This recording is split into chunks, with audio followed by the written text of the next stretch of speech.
Ensemble, nous venons de constater que l'eau coule dans les canalisations du projet KMS3 et avec une très forte pression ici au niveau des réservoirs de Thiès. Je rappelle que lors de la visite de l'usine KMS3 le 8 décembre 2020, j'avais demandé, je cite, à la SONES et aux entreprises de tout faire pour que la production d'eau puisse démarrer au plus tard le 31 mars 2021. La production d'eau à grand débit de 6000 m3 a effectivement démarré le 15 février 2021. Cette production d'eau par la nouvelle usine de KMS est arrivée à Thiès depuis le 9 mars 2021. Elle est également arrivée à Diamniadio, point d'injection dans le réseau d'alimentation en eau potable de Dakar, depuis le 19 mars 2021. Donc, l'engagement qui était d'assurer la production d'eau le 31 mars a été tenu. Il reste le dernier engagement, qui est la disponibilité de l'eau potable, parce que comme vous l'avez constaté, l'eau produite actuellement est de l'eau qui n'est pas encore apte à la consommation. Donc il reste le dernier engagement, qui est la disponibilité de l'eau potable à Dakar. Disponibilité qui dépend de la fin des opérations de désinfection et de rinçage des canalisations. Cette opération est un impératif technique et sanitaire. Cette opération est d'une grande complexité pour ce genre d'infrastructure hydraulique et d'un très haut niveau d'exigence lié à la dimension des ouvrages. De telles opérations ne peuvent être bâclées ou négligées.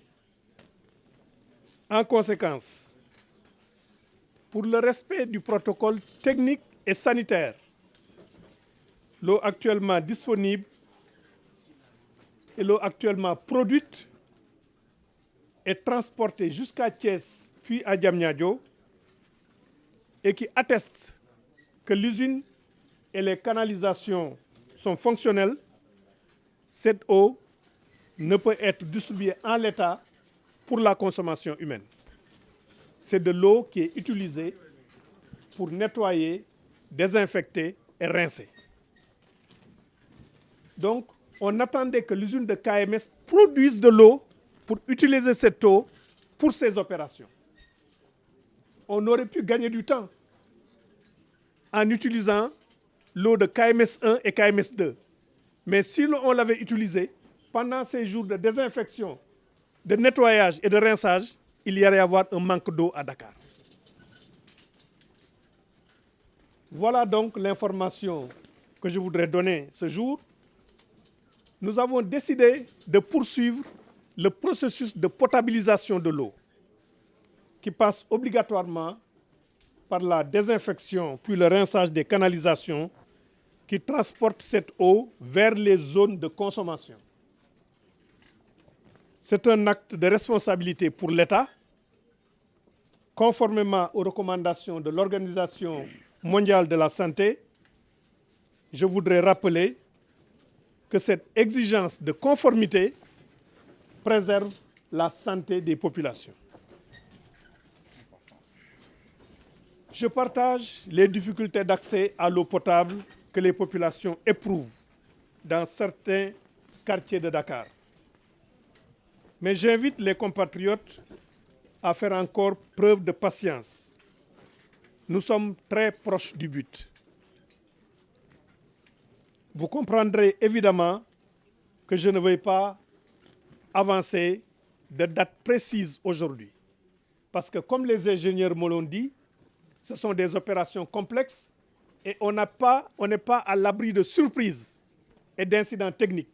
Parce que c'est une usine, ce sont des canalisations qui sont à l'essai, qui sont en test. Il nous faut conjuguer l'impératif technique et la nécessité d'avoir, dans les meilleurs délais, la production supplémentaire de 100 000 m3 jour.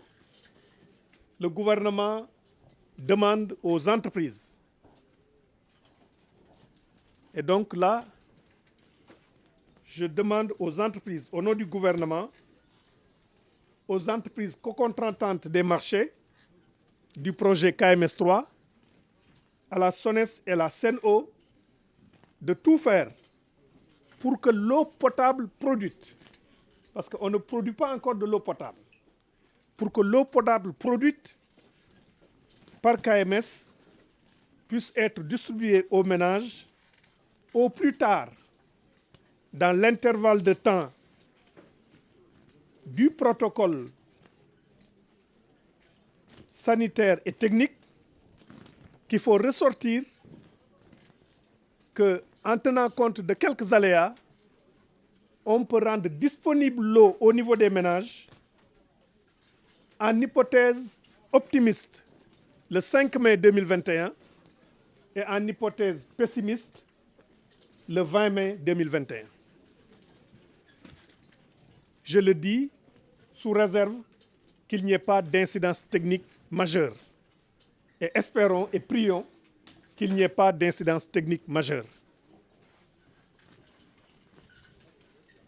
Nous avons enregistré des progrès remarquables depuis la visite que j'ai effectuée le 8 décembre 2020 en prélude au test, suivi de la réunion du plan d'action de mise en service que j'ai présidé le 7 janvier 2021 à Diamniadio et de la réunion d'évaluation tenue à l'usine de Keur Momar Sarr sur le site du chantier le 2 mars 2021. Depuis le début du mois de mars,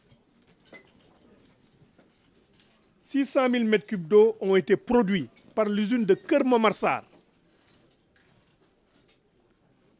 Ces 600 000 m3 ont servi à remplir 184 km de canalisation en diamètre 1,50 m entre Keur Momar Sarr et Thiès et 32 km de canalisation en diamètre 1,6 m pour l'essentiel entre Thiès et Diamniadio.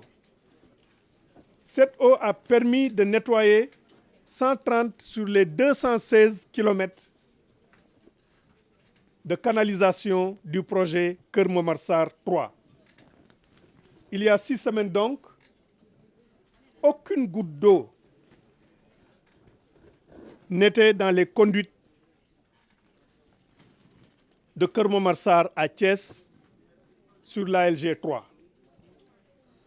Il fallait attendre la mise en service de la nouvelle usine de KMS 3 pour qu'elle couvre elle-même les besoins en eau des opérations techniques et sanitaires de mise en service des canalisations.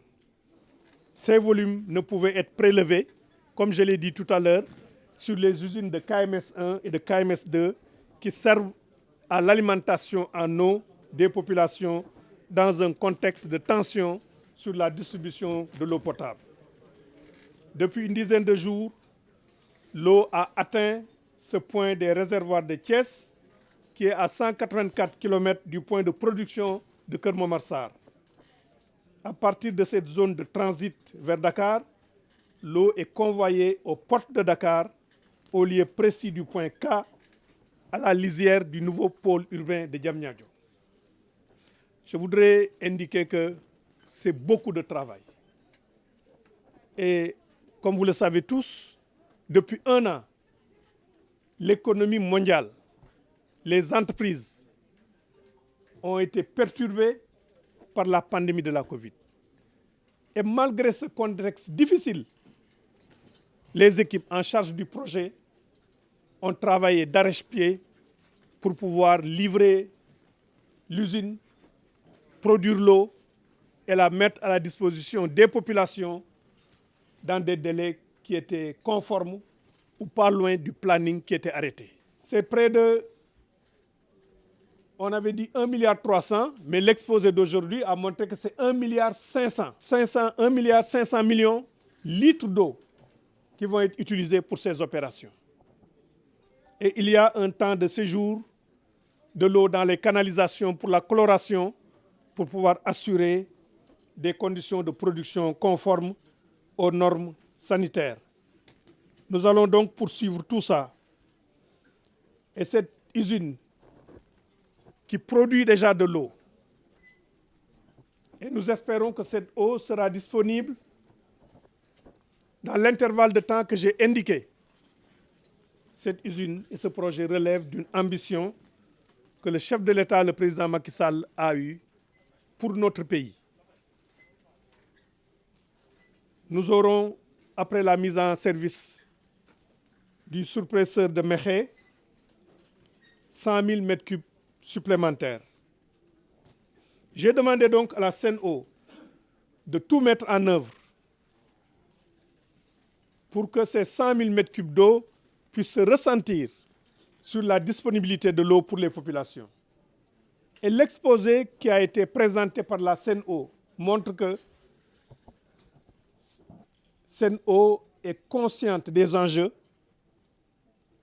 et que les dispositions techniques sont prises pour que la disponibilité de cette eau puisse se faire ressentir au niveau des ménages.